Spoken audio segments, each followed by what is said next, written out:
Sad ko kay daghan pud magbully sa ako, elementary ko.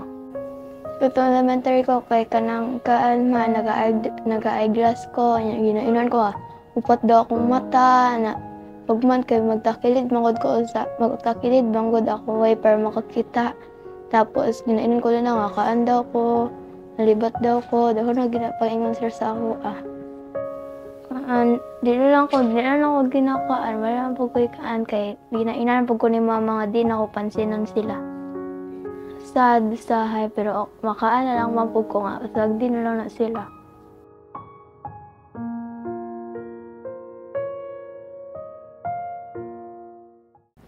When the family of Jerl first came to me, she was here with her mom and her dad, and they told me her history na ever since she was young, she's always had this vision problem.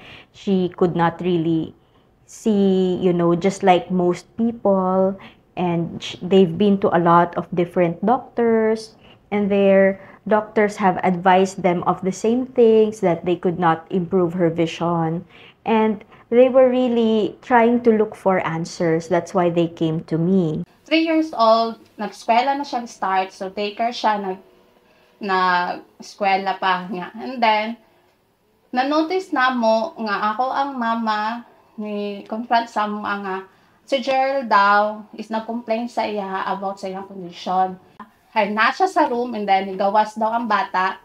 Ni-complain daw naglisod ko o kaning kita sa ilahadong quiz.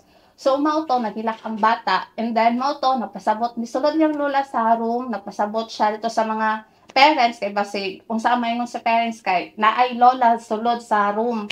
So, mauto, yan, gi-explain sa condition. So, mauto, gitabangan niya. Akong lula man, nagbantay ako sa 3 years old pa ko. Pag man kay, muadto lang ko sa gawas, may ko kalula nga, di kay ko kakita.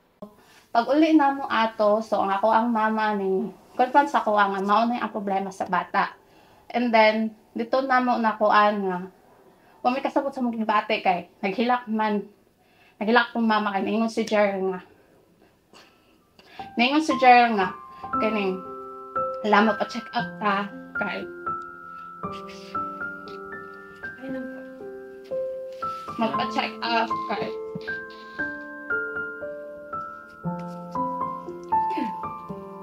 busy daw iyang mama papa.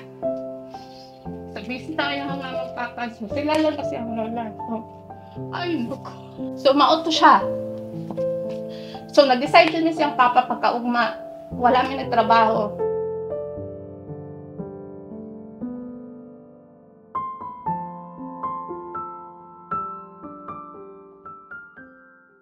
So, first, okay siya. And then, nagtuloy-tuloy na siya. Pila siya ka months. And then, murag, nabot sa point nga, murag, na-discourage me kay maot na iyang istorya. Sorry.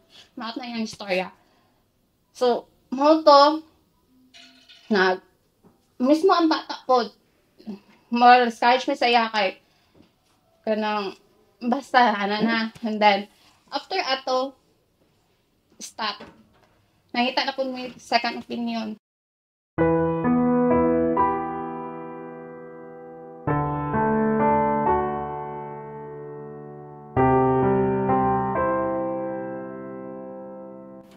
Daghan mi nga doktor nga naagian. So, another na po, pedya gihapon. And then, first, okay na po siya, okay. And then, gi-undergo man niya, requestan niya og EEG, naka-EEG siya, tanang procedure nakuhaan na mo sa iyaha.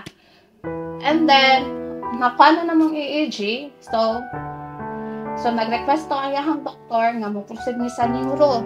So, ato na po ni sa neuro niya para ma-check ang iyahan na pong mulo kasi nag-assessure siya. So, nag-take siya, na-apos siya antibiotic, and then, after ato, nag-continue lang gapon ni ato niya. So, dito na po may na discourage, kaya ato na po niya sa foundation of blindness. Pero as a mother, ganun, sakit mo siya. When she came to me, she was just wearing standard eyeglasses, which was not really a big help for her. Why?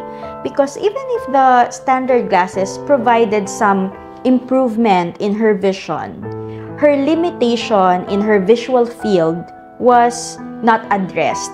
Ang diagnose sa first and second is same lang, is nystagmus. And then, ang iyahang kaano niya is nag-eyeglass lang siya. And then, every 6 months, nag-follow up niya kay para ma-change na pod or ma-check ang iyahang mata kung na ba siya improvement. Aside from the severe blurring of vision and the central vision loss that she has been experiencing, she also had a very severe kind of nystagmus. Nystagmus is the oscillation or the frequent movement, uncontrollable movements of her eye. And this is very common in patients who have macular degeneration like her, because this is the eye's reflex, no, to look for a certain position kung saan siya makakakita. Kaya laging nagmo-move yung eyes niya.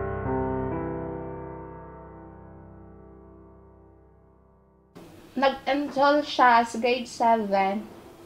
So, nag-fill up ko ang form para sa enrollment niya. So, naamay nakabutang dito sa likod kung naabay mga health condition. So, akong i-specify dito akong sa iyang condition. Pag-submit sa iyang mga requirements mong good, so nakita dito sa registrar nga naa siya problem. So, mao to gi-direct sa registrar dito sa principal nga ing ana ang problema sa bata. Hapit siya dili dawaton. Kay tungod sa iyang condition, kay basin daw mo complain ko sa ilaha nga ang tuition, sayang ang tuition, onya dili nila ma-assist si Gerald kay tungod sa iyang condition. So, ni-insist ang bata og iyang mga friends. O pati ang katong friends po nako, ni-insist. Kay, sa, based po sa iyang elementary, iyang pong grades, okay lang magod siya. And then, so, gipabasa siya sa principal o work text, title. So, dili jud siya literal jud niya, di jud niya literal na mabasa kay tungod ang font. Mao jud ang problem po jud ni Gerald, ang font size. Pag uli na nila, so na-report ang akong mga friends na yung ana ay nahitabo. So ako as a mother murag, wow kasabot sa akong gibate. Kay wala ko dito para maalalayan ako siya. Then dito murag wow kasabot sa akong gibate, akong anak hapit dili madawat. Mao to, habang nag-scroll ko sa Facebook, mao jud to siya nga day. Habang nag-scroll ko sa Facebook, nakita na ko ang eye catalogs sa Facebook. Nagbasa ko sa mga comments, sa mga feedback. I first introduced to them low vision rehabilitation. Low vision rehabilitation is a special management that we do for patients with vision problems that have underlying causes like eye diseases, eye injuries, or genetic problems. And unlike most people na merong farsightedness, nearsightedness, astigmatism, na we can just provide glasses and they can easily see 20/20, because low vision patients, just like Gerald, have underlying diseases. In her case, she has macular degeneration. Most of the time, they need to make some compensatory head movement. So, I needed to educate her about that. So, since pag nakatingin siya sa'yo straight ahead, yung mukha mo would be missing kasi very blurry yung central vision niya. So, she would need to tilt her head a little so that she will be using her peripheral vision, which is clearer, for her to be able to see you. So I taught her those kind of techniques, and aside from that, we also had to modify her management. After a day, so nag-decide ko with sa akong family kung saan dapat buhaton.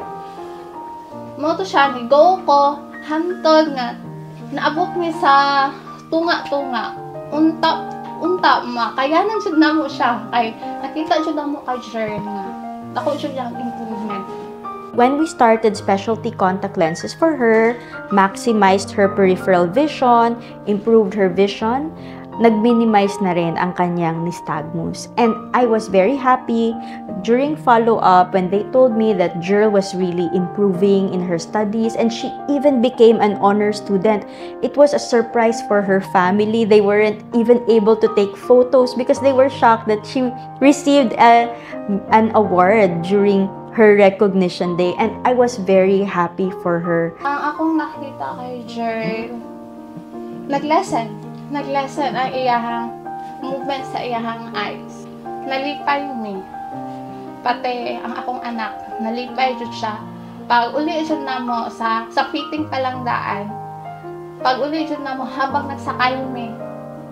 Gabi naman kami naabot ato, habang nagbiyahe na ato, makanyakayon jud siya nga naluoy ko na mi sa akong anak nga. Mahayag kaayo. So, dito ko, mag-speechless lang ko, ginakuan na lang ako ang bata. Sige lang. Ala lang ko. Padayon lang. Hayag na kayo siya niya. Hayag na jud ako pananaw. Kabalo naman jud ka, no? Naaray mo mga pamilya. Mga lolo-lola, mga mamas nimo nga andam mutabang financial man or unsa ba, padayon lang anya.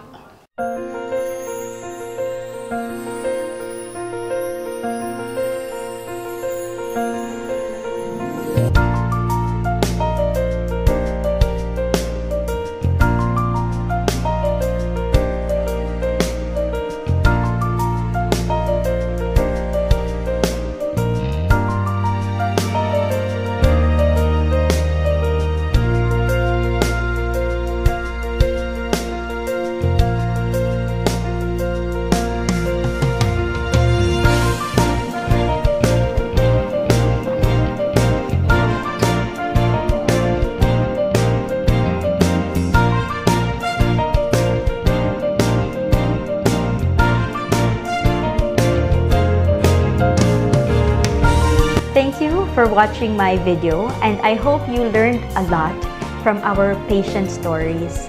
And if you are experiencing the same vision problems, don't lose hope, because modern science and advancements in technology are already here to help improve your vision. So don't lose hope. And if you like this video, please click the like button, and if you want to see more of my videos, please follow and subscribe, and click the notification bell so you will be notified about my next videos. Take care, because I care.